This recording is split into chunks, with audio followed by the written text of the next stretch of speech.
havia um povo escolhido por Deus, que Deus ama tanto, que um dia Deus tomou uma decisão de reinar sobre eles.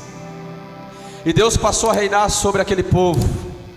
Só que um dia aquele povo passou a observar as outras nações, e eles tomaram uma decisão: Samuel, nós queremos um rei sobre nós. Nós não queremos mais que Deus reine sobre nós, porque as outras nações, eles têm um Deus, que é um ser humano, um rei, que determina, que os conduz, que os direciona. Nós queremos também um Deus em formato de rei, para governar sobre a nossa vida, para reinar sobre a nossa vida. E a Bíblia diz que houve tristeza no coração de Deus, mas Deus atentou para a voz daquele povo. Deus é um Deus longânimo, misericordioso, e Ele está atento à tua voz, ainda que ela não o agrade, mas Ele está atento à tua voz. Às vezes o que pedimos, não temos consciência do que pedimos, mas Deus ouve. Ainda que o que você vem pedir diante do Senhor vai de encontro com aquilo que Ele deseja para a tua vida, mas Ele ouve. E aí Deus, olhando para aquele povo, Deus resolve dar a eles aquilo que eles buscavam. Eles queriam o rei. Automaticamente eles estavam dizendo: nós rejeitamos o Senhor como rei sobre a nossa vida. Nós queremos agora um homem que seja aquele que enfrente verdadeiros exércitos, que lute por nós, que ganhe batalhas, porque é assim que funciona nos outros reinos.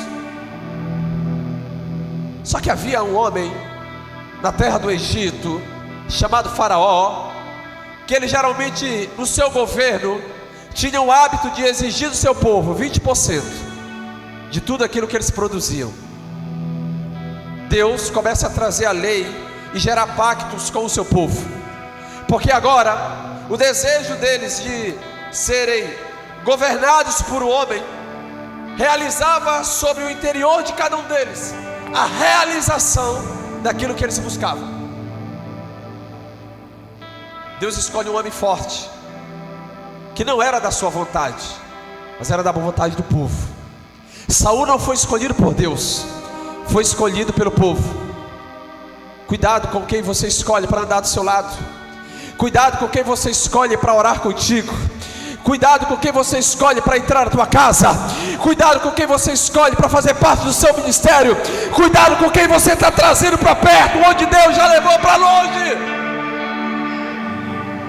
Aquele povo escolhe um homem forte, aquele povo escolhe um homem para governar sobre eles, e eles começam a transicionar em um governo de amor, um governo de paz, de prosperidade, de alegria, um governo onde havia relacionamento entre o seu rei e os seus servos. Agora não havia relacionamento entre Saul e os seus, porque o homem tem dificuldade em relacionar-se com outros semelhantes. Deus não tem essa dificuldade. Ele se relaciona com você em uma facilidade. Ele se relaciona comigo e com você, porque literalmente diante do Senhor você pode até buscar marcar uma hora, você pode até buscar na sua presença, mas no momento em que você clamar por Ele, Ele ouvirá a sua voz. Você sabe por que tem muitas pessoas frustradas no nosso meio? Porque elas marcaram horário com os seus pastores, eles não tinham tempo. Porque marcaram um gabinete com o seu líder e ele não teve tempo.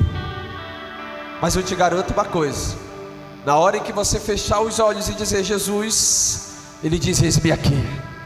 Ele está lá.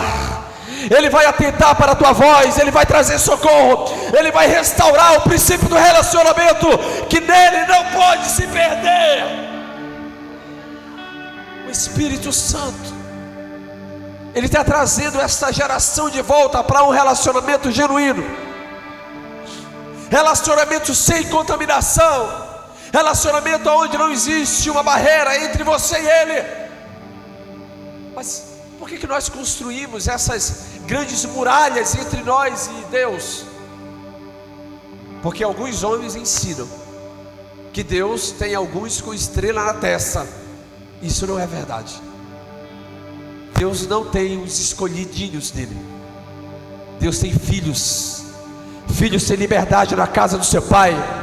Filhos têm liberdade para buscar no lugar secreto.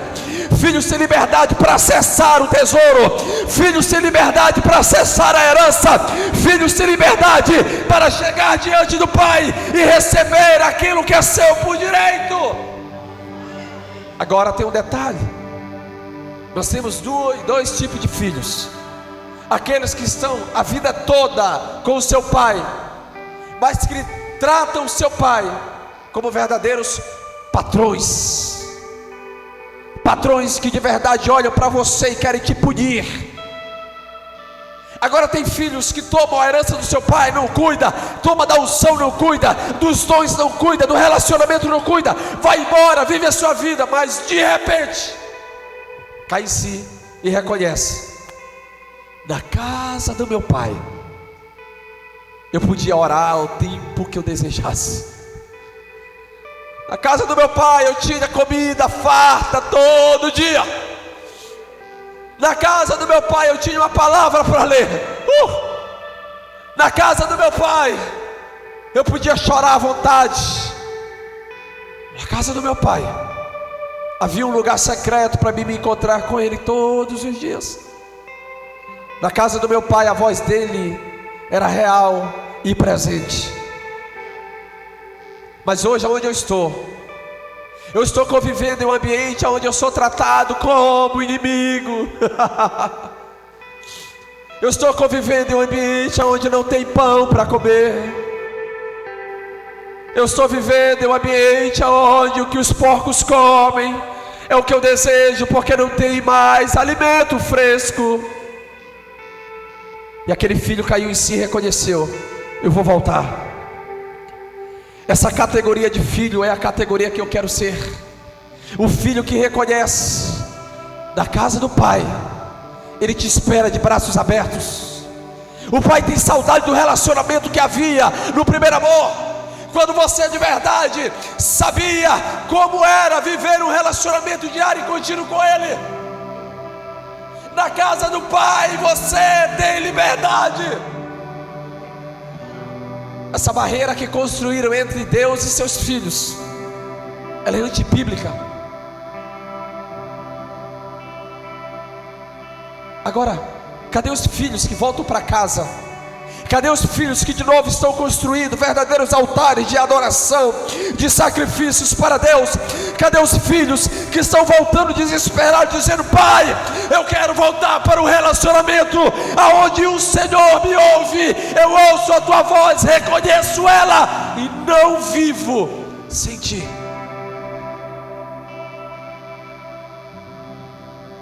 Pastora Geomar, eu tenho um problema com devocional, porque no nosso tempo construíram um devocional como uma espécie de amuleto. Você vai, faz o seu devocional por 10 minutos e no outro dia mais 10 minutos. Sabe o que eu imagino? Deus esperando você ao longo do dia para poder conversar contigo, mas não pode, porque o devocional já foi feito. Devocional é a abertura de portais espirituais.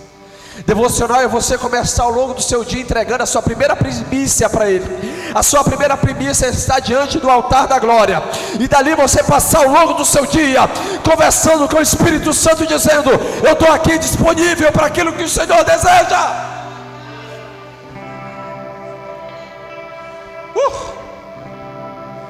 Quantas pessoas no seu trabalho estão lá pela misericórdia, mas o Senhor não está encontrando em mim e você uma abertura para poder a voz dele ser entendida. Devocional pode ter o seu poder, mas não substituir relacionamento. Jamais vai substituir relacionamento. Relacionamento é algo contínuo. Imagine você com a sua esposa, marido. Imagine você com seu esposo, mulher. Imagine que você fala com ela pela manhã, durante 10 minutos, e agora você só vai falar no outro dia de novo. Não, com ela não pode, pastor, mas com Deus pode. Com Deus eu posso me relacionar uma vez por dia, porque o meu dia é corrido demais, Senhor. Quando eu começar a ser o Deus do meu próprio dia, por favor, eu estou disponível para ser chamado a atenção, porque eu quero voltar até o longo do meu dia, onde o Senhor é o Senhor, onde o Senhor é o Deus, onde o Senhor é aquele que conduz desde o acordar até o acordar novamente, é o Senhor. Você sabe aquele momento que você acorda pensando em alguém? Isso não é em vão. Deus está te convidando para algo. Tem alguém precisando, tem alguém clamando por socorro, tem alguém que às vezes está no último momento da sua vida, e nós preocupados com nós mesmos. Nós estamos em um tempo da nossa geração em que nós começamos a tratar a nós mesmos como senhores da própria vida. Aquele povo escolheu um Deus, e Deus começa a nos mostrar requisitos de uma pessoa que ele não tem nada mais com ela, ou que ele não escolheu. Tomou Samuel um vaso de azeite. Por que um vaso e não um chifre? Porque vaso é frágil, não tem sacrifício. Vaso quebra, vaso não tem valor, vaso não precisa que algo seja sacrificado. Quando uma pessoa é ungida pela vontade de um povo ou de um homem, ela literalmente não gera sacrifício nenhum, é só um vaso com óleo que é derramado sobre ela. Só que tem um detalhe, no versículo 2, a Bíblia vai dizer: você vai chegar a um lugar, e ali você vai encontrar o sepulcro de Raquel. Por que Raquel? Porque Saul e Raquel tinham algo em comum. Raquel era estéril, não podia ter filhos. Saul também era. Só que tem um detalhe, você vai perceber que literalmente a palavra do Senhor vai nos dizer que Raquel, ela gostava de mandrágoras, porque naquela época as mandrágoras eram conhecidas como adereços que ajudavam na fertilidade. Aí ela começa a olhar para Lia e dizer assim: eu gostaria das tuas mandrágoras. Ela fala: não. Sabe quando Saul faz isso? Quando ele vai para a feitiçaria também. Enquanto que Raquel está indo para as mandrágoras para tentar gerar o que só Deus pode gerar, Saul estava buscando o profeta Samuel. Enquanto o profeta estava vivo, ele não valorizou. E aí depois de morto ele vai para a feitiçaria buscar, porque enquanto Samuel estava ali para direcioná-lo, ele achou melhor sacrificar do que obedecer. Ei, nós precisamos entender algo nessa noite. Nós precisamos olhar e entender: Deus está levantando homens, mas outros os homens estão levantando. A característica é: aqueles que os homens levantam, os homens têm que dar conta. Aqueles que Deus levanta, Deus dá conta deles.